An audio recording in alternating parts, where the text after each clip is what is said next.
Hello students, welcome to టూటిట్యూడ్.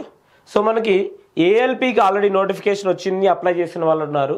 So same qualification ITI కాబట్టి, so అలానే అప్రెంటిస్షిప్ కంప్లీట్ చేసిన వాళ్ళు ఉన్నారు కాబట్టి, సో లేకుంటే డిప్లొమా కంప్లీట్ చేస్తున్నా, సో లేకుంటే బీటెక్ కంప్లీట్ చేస్తున్నా, సో మనము టెక్నీషియన్ గ్రేడ్ 1 ఓకే, సో దీనికి అప్లై చేసుకోవచ్చు.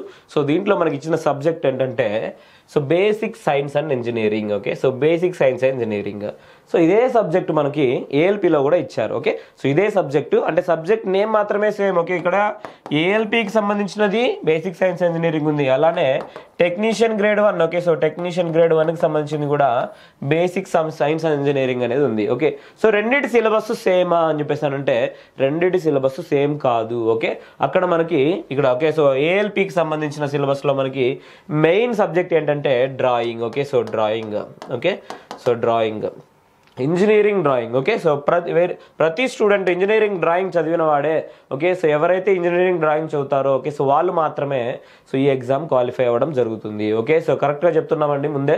సో ఎవరైతే ఇంజనీరింగ్ డ్రాయింగ్ చదువుతారో వాళ్ళు మాత్రమే ఖచ్చితంగా జాబ్ కొడతారు, లేకుంటే జాబ్ కొట్టలేరు. ఓకే, సో మీరు ఏమైనా అనుకోండి. ఓకే, సో మీరు వేరే సబ్జెక్ట్స్ అన్ని చదువుతాను నేను డ్రాయింగ్ వదిలేస్తానంటే ఖచ్చితంగా మనం ఫెయిల్ అయిపోయినట్లే. Okay, so next technician grade 1 దీంట్లో కూడా మనం ఏం చదవాలంటే ఇక్కడ ఈ సిలబస్ మొత్తం కూడా చదవాలి. ఓకే, సో మనం ఒకసారి ఈ సిలబస్లో ఏమేమి ఇచ్చారో 1 by 1 మనం చూద్దాం. ఓకే, సో మీరు మళ్ళీ ఇంకో క్వశ్చన్ అడుగుతున్నారు. ఓకే, సో మీరు బేసిక్ సైన్స్ ఇంజనీరింగ్ ఏఎల్పికి ఇస్తున్నారు కదా, టెక్నీషియన్ కూడా ఇస్తారా అంటే ఖచ్చితంగా ఇస్తాం. Okay, so already 80% of syllabus మేము ట్రేడ్కి ఇస్తున్నాం అనమాట. ఓకే, సో ఎలక్ట్రికల్ ట్రేడ్కి సంబంధించినవి, ఎలక్ట్రానిక్స్ ట్రేడ్కి సంబంధించిన సిలబస్ మనకి ఇక్కడ మెయిన్గా యాడ్ చేశారనమాట ప్రతి ఒక్కరు. ఓకే, సో ఎవరైతే ఈ technician okay, so technician grade 1కి అప్లై చేసుకుంటున్నారో ప్రతి ఒక్కరు అంతా సిలబస్ కూడా చదవాల్సిందే. మనకు తెలుసు ఆల్రెడీ. సో దీనికి సంబంధించింది ఎన్ని మార్క్స్ వస్తున్నాయి, బేసిక్ సైన్స్ ఇంజనీరింగ్ 35 మార్క్స్ వస్తున్నాయి. ఓకే, సో అరౌండ్ మనము 80 మార్క్స్ వరకు స్కోర్ చేసుకోవాలంటే ఈ 35లో మినిమం మనము 25 to 30 మార్క్స్ స్కోర్ చేసుకోవాలి. రిమైనింగ్ ఖచ్చితంగా మనం చదవాల్సిందే. ఓకే, సో ఇది మనకి 80 మార్క్స్ టార్గెట్ అనేది పెట్టుకోండి ఖచ్చితంగా మీరు టెక్నీషియన్ గ్రేడ్ 1. ఓకే, సో మనకి ఏఎల్పి కంటే బెస్ట్ పోస్ట్ అనమాట టెక్నీషియన్ గ్రేడ్ 1 అనేది. సో చాలా మందికి తెలియకపోవచ్చు, ఒకసారి చెక్ చేసుకోండి. ఓకే, సో ఎటువంటి పోస్ట్ ఇది, సో అలానే ఎవరైనా ప్రీవియస్గా వర్క్ చేసే వాళ్ళు ఉంటే వాళ్ళని కూడా అడగండి. ఓకే, సో ఇక్కడ మనము ఈ సిలబస్ గురించి డిస్కస్ చేసుకుందాం. బేసిక్ సైన్స్ ఇంజనీరింగ్లో మొదటగా ఉన్న కాన్సెప్ట్స్ ఏంటంటే నేను 1 by 1 ఎక్స్ప్లెయిన్ చేస్తాను. ఓకే, సో ఫిజిక్స్ సంబంధించిన కాన్సెప్ట్స్. ఓకే, సో ఫిజిక్స్లో కూడా మెకానికల్కి సంబంధించినవి, ఎలక్ట్రికల్కి సంబంధించినవి. ఓకే, సో ఆల్రెడీ మనకు ఇక్కడ వరకు మెన్షన్ చేశారనమాట. సో ఇది మనకు అప్ టు ఫిజిక్స్ అనమాట. Okay, so next electricity and magnetism. Okay, so electricity and magnetism. Okay, ఇక్కడ బేసిక్ ఎలక్ట్రికల్స్ మనము చదవాల్సి ఉంటుంది. ఓకే, సో గుర్తుపెట్టుకోండి, ఇవి ఫిజిక్స్ కాన్సెప్ట్స్లోకి రావు. మనం ఇంజనీరింగ్లో ఓకే, సో లేకుంటే డిప్లొమాలో లేకుంటే ఐటీఐలో కంప్లీట్ చేసిన. Okay, so basic electricals. Okay, so basic electricals. Okay, so ఇది నెక్స్ట్ మనం చదవాల్సిన concepts. So next magnetic circuits. Okay, so magnetic circuits. Okay, so magnetic circuits. So ఇక్కడ ఎలక్ట్రికల్ సర్క్యూట్స్ కూడా కొంతవరకు మనకి ఇచ్చారు, ఎందుకంటే series parallel connection and series parallel circuits and specific resistance calculations అన్ని కూడా మెన్షన్ చేశారు. సో ఇక్కడ మనకి ఏంటంటే సో ఎలక్ట్రికల్ సర్క్యూట్కి సంబంధించిన కొంత సిలబస్ కూడా ఉంది, అది మనం బేసిక్ ఎలక్ట్రికల్స్లోకే కవర్ చేసుకుంటాం అనమాట. చాలా తక్కువ సిలబస్ ఎలక్ట్రికల్ సర్క్యూట్స్ కూడా ఉందన్నమాట. So basic electricals and circuits. Okay, so మొత్తం కూడా మనము డిస్కస్ చేయడం జరుగుతుంది. So magnetic circuits next. Okay, so magnetic circuits. So next మనం చదవాల్సింది ఏంటంటే magnetic. Okay, so magnetic fields. Okay, so fields చూడండి, ఇవి రెండు కూడా డిఫరెంట్ అనమాట. Okay, so magnetic fields. So ఇక్కడ దేని గురించి చదువుతామంటే ఇక్కడ మెన్షన్ చేశారు. Okay, already electric charge, field and intensity, electric potential. Okay, so potential difference.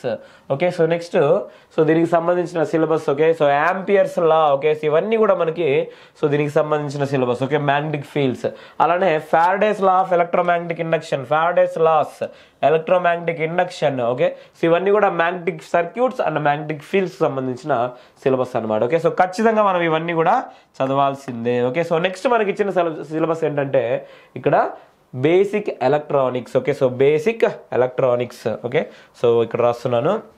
Next చదవాల్సినవి బేసిక్ ఎలక్ట్రానిక్స్. బేసిక్ ఎలక్ట్రానిక్స్ అంటే ఎలక్ట్రానిక్స్ సంబంధించిన బేసిక్స్ ఇక్కడ మనం చదవాల్సి ఉంటుంది. సో బేసిక్ ఎలక్ట్రానిక్స్తో పాటు ఇక్కడ మెన్షన్ చేశారు. Okay, so digital electronics, electronic device and circuits. Okay, so ఇవి కూడా important subjects. Digital electronics.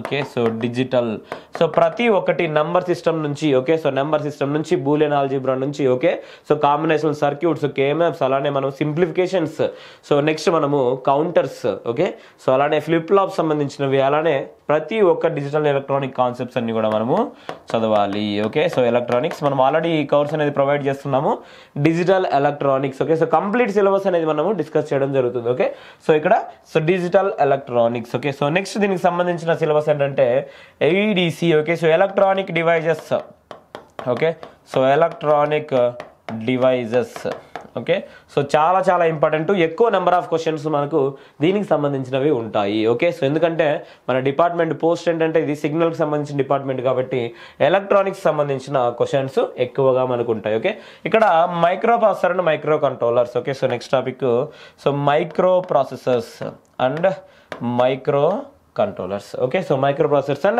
microcontrollers next measuring instruments okay so measuring instruments and electrical and electronic measurements okay so electrical and electronic measurements okay so ఇది కూడా so very important concept అనమాట so ఈ range extension అలానే cathode ray oscilloscope LCD LED panels and transducers okay so ఇవన్నీ కూడా మనకి so దీంట్లోకి సంబంధించినవి okay so electrical and electronic measurements and transducers okay so and transducers okay so ఇది మనకి కంప్లీట్ సంబంధించిన సిలబస్ అనమాట ఓకే సో మన యాప్లో కూడా ఆల్రెడీ దీనికి సంబంధించిన సిలబస్ ఓకే ఆల్రెడీ 80 to 85% మనం కంప్లీట్ చేయడం జరిగింది సో 1 by 1 మనం ఈ రోజు వీటిని అప్లోడ్ చేస్తున్నాం అనమాట ఎవరికైనా డౌట్స్ ఉంటే డెఫినెట్గా కాంటాక్ట్ అవ్వండి సో వన్స్ మీరు గైడెన్స్ తీసుకున్న తర్వాత మాత్రమే సో మీరు కోర్స్ అనేది తీసుకోండి ఓకే సో నో ప్రాబ్లం మీరు డైరెక్ట్గా మనం ప్రొవైడ్ చేసే కంటెంట్ మీకు ఆల్రెడీ గ్రిప్ ఉందంటే నో ప్రాబ్లం డైరెక్ట్గా మీరు యాప్లో గోవిద్ యాప్లో తీసేసుకోవచ్చు సో లేకుంటే మీకు సిలబస్ గురించి కానీ ప్రిపరేషన్ స్ట్రాటజీ గురించి కానీ ఏదైనా డౌట్ ఉంటే డెఫినెట్గా మీరు కాంటాక్ట్ అవ్వచ్చు ఓకే సో ఇది మనకు basic science engineering technician grade 1కి సంబంధించిన సిలబస్ అనమాట ఓకే సో అలానే టెక్నీషియన్ గ్రేడ్ 3కి సంబంధించిన వాటిలో సో ఈ సిలబస్ అనేది మనకు మెన్షన్ చేయలేదు ఏఎల్పికి సంబంధించిన సిలబస్లో మనకి ఓన్లీ ఫిజిక్స్ కాన్సెప్ట్స్ అలానే బేసిక్ ఎలక్ట్రికల్స్ చాలా తక్కువ అలానే మనకి కంప్యూటర్ సంబంధించినవి ఎన్విరాన్మెంట్ సంబంధించిన సిలబస్ అక్కడ మెన్షన్ చేయడం జరిగింది గుర్తుపెట్టుకోండి ఏఎల్పి కొట్టాలంటే సో డెఫినెట్గా ఇంజనీరింగ్ డ్రాయింగ్ సబ్జెక్టు బాగా చదవాలి ఓకే ప్రతి ఒక్క క్వశ్చన్ ఓకే సో పూర్తిగా మనం చదవాల్సి ఉంటుంది మనం ఆల్రెడీ నంబర్ ఆఫ్ క్వశ్చన్స్ మన కోర్సులో ఆల్రెడీ యాడ్ చేయడం జరిగింది మీరు ఒకసారి ఏఎల్పికి కూడా ప్రిపేర్ అవుతుంటే సో ఆ కోర్స్ అలానే టెక్నీషియన్ మీరు ట్రై చేస్తుంటే సో ఈ కోర్స్ మీరు తీసుకోవడం జరుగుతుంది ఓకే సో ఎనీవే మీకు ఏమైనా డౌట్స్ ఉన్నా సో దీని గురించి ఎటువంటి సో క్లారిఫికేషన్ కావాలన్నా కూడా మీరు నాతో మాట్లాడొచ్చు సో నా నెంబర్ కాల్ చేయండి సో దీని గురించి మనం డిస్కస్ చేసుకోవచ్చు okay all the best thank you so much